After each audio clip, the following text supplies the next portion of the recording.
When was the last time you did something truly awesome?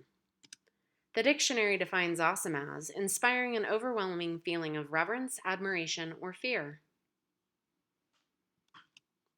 If you have climbed a 14er, then you have had at least one moment that deserves to be called awesome.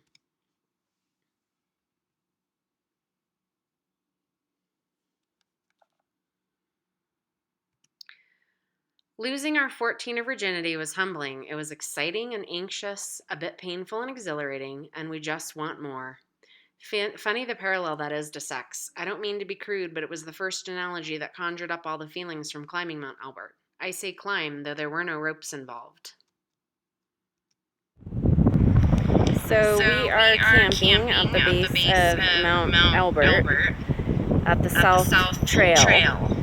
And Mount Albert is right there. We'll be climbing the northeast side of it tomorrow. South side is the longest route and the highest elevation gain, and the northeast, I believe, is the second highest elevation gain, but is um, not quite as far. So instead of 11 miles, it's only 8.5, I believe, or 9. So we're very excited for that, and we'll see how that goes tomorrow. Have a beautiful view of Twin Lakes in the background, and it's just a gorgeous, gorgeous day. No afternoon thunderstorms so far, so definitely very excited for our first 14er tomorrow.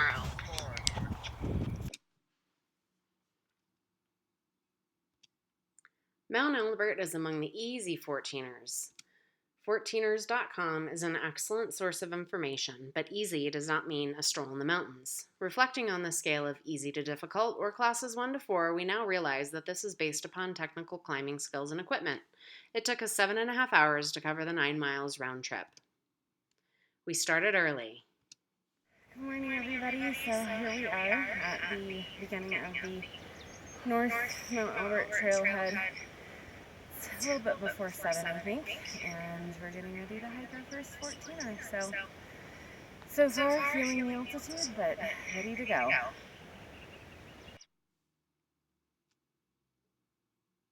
The way up became harder than either of us expected. Mostly, we miscalculated the impact of the elevation. Suddenly, we were out of breath after 5 steps. We learned the lesson of wearing every single layer of clothing you were planning to take in case of sudden weather changes. We really shouldn't have packed any separate rain jacket in our bags while wearing other layers for warmth in the early hours of the morning. About 40 minutes in, I was taking my base layer off. What possessed me to wear jeans? Now I get the point of pants that are lightweight, breathable, yet waterproof, and convert into shorts. They might cost $80+, but it's worth every penny to be comfortable.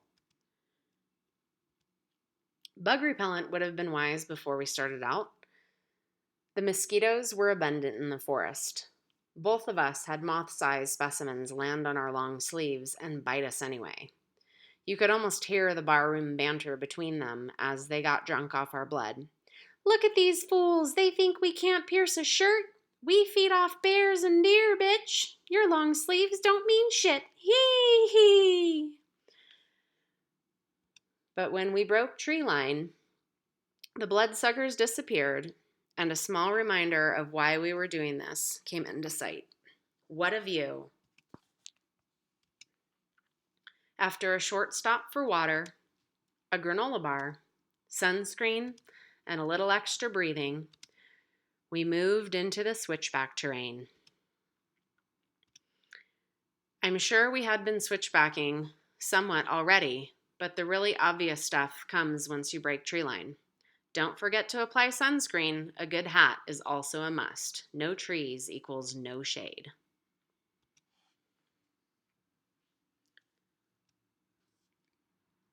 On and on we went, with each few steps just as hard as the last.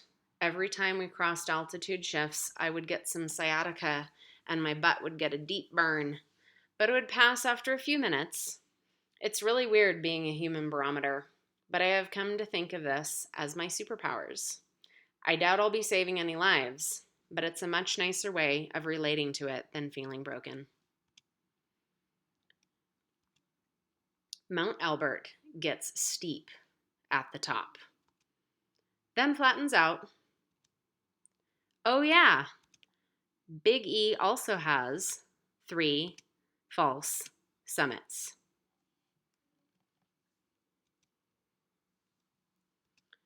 You will walk through snow. Some areas we're up to our knees. These are the tallest peaks in Colorado, so year-round glaciers live up there. Keep in mind elevation has many effects: muscle cramps, electrolyte replacement, deep breaths, breaks, dizziness, nausea, rehydration. Not necessarily in that order, but definitely something both of us went through on the ascent. But the view will take your breath away. The altitude got the better of me, and I spaced taking a video from the top, but caught this one of Sid resting. And as beautiful as this image is, it is nothing like seeing this with your own eyes. Nothing. No words, no pictures. It's simply something you must do if your body is capable physically. Then the reality that a 4.5-mile hike down is now required set in. But it's so pretty and peaceful, and my legs are already so tired, I thought. The descent was no cakewalk. You forget that you have to go down steps, those steep parts. And that, my friends, is no small feat. Your feet will ache, and toenails too.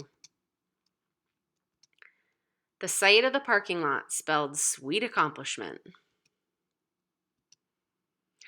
Hiking a 14er is a bucket list item for anyone who is outdoorsy and active. An experience you won't forget, and a fantastic way for snow minions to stay fit in the off-season. Plus, you get to see what the mountain looks like when there isn't any snow, and that makes you more educated when traveling the fluffy stuff.